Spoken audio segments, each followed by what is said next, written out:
People, may not feel like it, they have good days, bad days. Something that is different for everybody because everybody is on their own journey.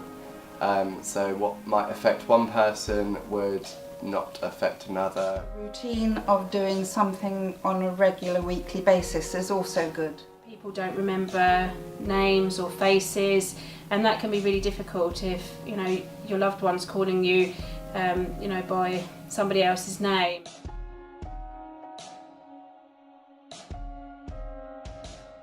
Alzheimer's disease and other dementias are now the leading cause of death in the UK, with an estimated 850,000 people living with dementia in the UK alone, and it is said that by 2025, 1 million people will have a dementia diagnosis. This then means that 24.6 million people in the UK know a family member or close friend living with dementia. With this being said, care for people living with dementia is becoming something more sought after, not only for the person living with dementia, but their close ones as well to help understand. That's where places like Sage House, Dementia Support Hub come in to help everyone involved. They provide services like daycare, information and advice, a community cafe, memory assessment services, consultant rooms, health and wellbeing services and social activities. I am the wayfinding team leader, and that position is really the first point of contact in the hub, coming in, answering calls and inquiries, be it by sort of telephone or walk-in appointments or drop-ins, and it's about sort of taking those inquiries and obviously then if I can offer support, advice, signposting, and might be also some emotional holding as well there. So activities really vary. So we have some drop-in activities for people who are really at their very beginning stages of their journey of dementia. So they're just sort of odd hour classes that could be painting or singing, and we're trying to extend those to having some exercise classes. We've had requests for dance classes as well.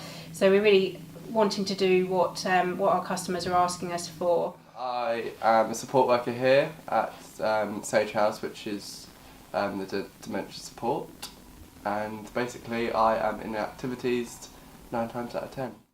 There's very different types of dementia.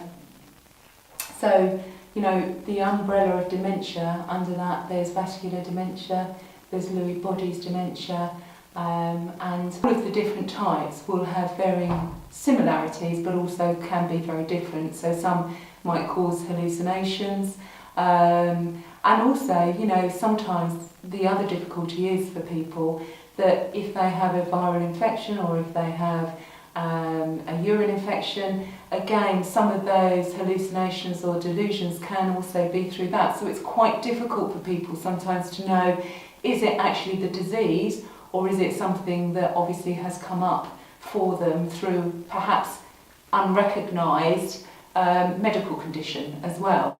I would disagree personally of telltale signs because, as I said briefly, everybody will be affected in different ways, so I would say no.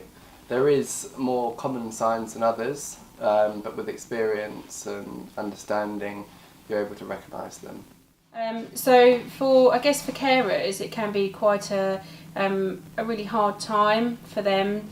So to see their loved one, perhaps their husband or their wife or their mum or their dad, to see them changing can be really difficult, and we quite often find that some carers, people who are caring for their loved one with dementia, they're almost in a little bit of denial about it. It's a huge responsibility and undertaking to look after somebody living with dementia, because it's a huge strain on the carer, and what happens is, in a way, their whole world revolves around the person living with dementia. This doesn't always have to be a negative thing, because sometimes people can reconnect and they find new ways of enjoying their time together. I've seen it in cases where families haven't always been working together as a unit, as a family team, but because the loved one has become affected with the dementia, they've all sort of clubbed together and all helped each other out and moved forward and rebonded with each other. So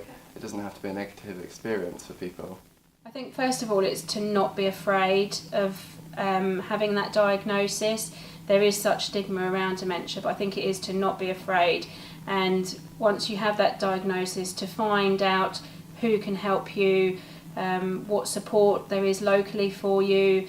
It could be that it's centres like this, it could be support groups for carers, it could be day services, day activities for people with dementia, and using those services. One of the many workshops held at Sage House is a Singing for the Souls group. Music, and especially singing, helps to unlock memories and kickstart grey matter, which is an increasingly key feature of dementia care. Music and singing seems to reach parts of the damaged brain in ways other forms of communication cannot.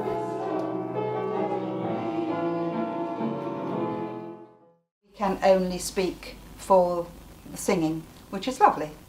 And you'd do anything for a piece of cake, wouldn't you? Do you enjoy it as well? Yes. Yeah. It's something different to do, something, and in some ways, say it's something different to do. I would definitely say, and we have a lot of people that engage in activities here and really feel that helps keep their cognition for as long as possible. So activities definitely help. I think they're really important for everybody, just having that understanding and that knowledge. And sometimes just like the littlest thing that, we might be able to say to a carer, have you thought about trying this way of supporting your loved one, can make a real difference to that person. And it might be something as simple as, using a straw to have a drink with rather than somebody using a cup. It could be something, particularly when people in their sort of mid to later stages of the journey are perhaps in that stage where they're going off walking. There is lots of different signs for dementia, and it's something that is different for everybody because everybody is on their own journey. So what might affect one person would not affect another, and just being able to recognise people's changes. It could be a positive or it could be a negative. They might not be able to do certain things, or they might become interested in new things that they weren't always interested in. I think when you're in a position, as many hundreds or thousands of men and women are, where you're helping to look after somebody else and you're responsible for somebody else on a day-to-day basis, you do feel the level of responsibility. And it's good to be able to have somebody to not compare notes with, but somewhere that you can go. I think, from my point of view, and every single person with any form of dementia is different. Yeah. And your needs and experiences are different. But there are good days and there are bad days, and it's nice to feel that if I needed to, I could talk to somebody, because you do feel incredibly alone, because you are incredibly alone.